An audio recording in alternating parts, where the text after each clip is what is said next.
כאן, מהמקום הזה, מרימות תפילה לבורא עולם, אל אור אין סוף. אני מבקשת שכל אחת תרגיש את האין סוף שבתוכה, ותחבר קו ישר.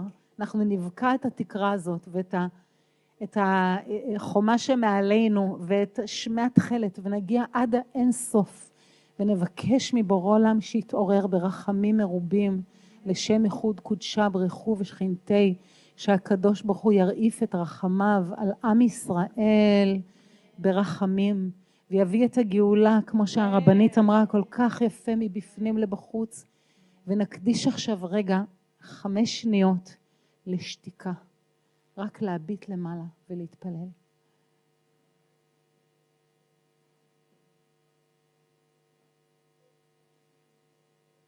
ואנחנו מקבלות על עצמנו עול מלכות שמיים, ואנחנו מאחדות את כל הקצוות, כי הכל הוא אחד שלם.